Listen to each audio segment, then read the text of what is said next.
Bonjour tout le monde! Aujourd'hui, on se retrouve pour une autre petite capsule sur les relations amoureuses. Et j'ai envie de dire que la prémisse à une relation amoureuse, c'est dans un premier temps la relation à soi. La relation à soi, ce que j'entends par là, c'est prendre le temps de conscientiser tout ce qui se passe à l'intérieur de nous et nos propres patterns. Pour arriver à faire ça, je vais vous donner un exercice très simple. Prenez un papier et un crayon et prenez le temps d'observer et de d'écrire dans vos anciennes relations. Qu'est-ce qu'ils étaient les points forts et les points faibles? Qu'est-ce qui s'est répété dans l'histoire? Et souvent, là, soyez vigilants parce que les choses se répètent, mais pas toujours habillées de la même façon. Hein? Nos patterns, c'est quelque chose qui est souvent inconscient, qu'on attire dans nos vies et sans même qu'on s'en rende compte, mais il y a une raison pourquoi on attire ça. On va y revenir à ça. Mais le premier exercice, je vous dirais, c'est de vraiment lister dans vos histoires. Si par exemple, vous avez eu 3 relations et vous dites « Ah, il est arrivé, ça finit toujours de telle façon. Il y a eu des mensonges ou j'ai été trahi, on m'a trompé. » Peu importe. Listez chacun. Listez les bons trucs aussi.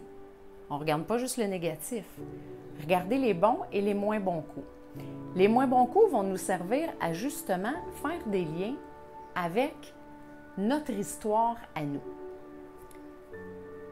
Je l'explique souvent, quand on rencontre quelqu'un, on ne rencontre pas une personne, on rencontre un système complet. Ce que ça veut dire, c'est que en tant qu'individu, moi j'arrive avec mon histoire, mon bagage, mes croyances, et tout ça, j'apporte ça avec moi. 70% des problématiques de couple n'appartiennent pas au couple. C'est quand même une énorme statistique. Ce que j'apporte dans un couple, c'est toute ma dynamique familiale. Et c'est là que ça devient intéressant. Quand je rencontre le quelqu'un en question ou la quelqu'une en question, elle n'arrive pas tout seule, elle arrive avec son père, sa mère, ses frères et sœurs et toute l'histoire de la famille. Je rencontre un clan familial au grand complet. Et c'est cette dynamique-là des 2 clans intriqués un à l'autre qui va venir créer toute une nouvelle dynamique. Je suis certaine que vous vous êtes déjà dit « Je comprends pas, il n'était pas comme ça quand je l'ai rencontré.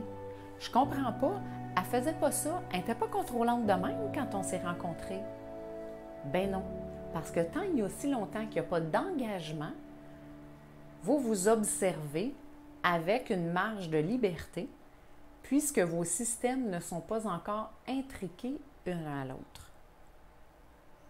Et quand les histoires, quand il y a engagement, c'est là que la 3e personne se manifeste et que les nouveaux comportements arrivent qu'on n'avait pas du tout vus avant. Gardez à l'esprit que ce que vous apportez, ça contribue et que vous n'attirez pas quelqu'un inutilement dans votre vie. C'est que cette personne-là arrimait parfaitement avec les rouages de votre histoire. Sinon, il n'y a pas de match possible. Donc, on n'attire jamais quelqu'un inutilement ou pour rien ou par hasard. La vie est bien faite pour ça. Si je veux changer le portrait de la personne que j'attire dans ma vie, je dois commencer par changer mon propre arrimage. Dressez la liste. Prenez des notes et la question quiz, quel lien faites-vous avec votre propre relation à vos parents?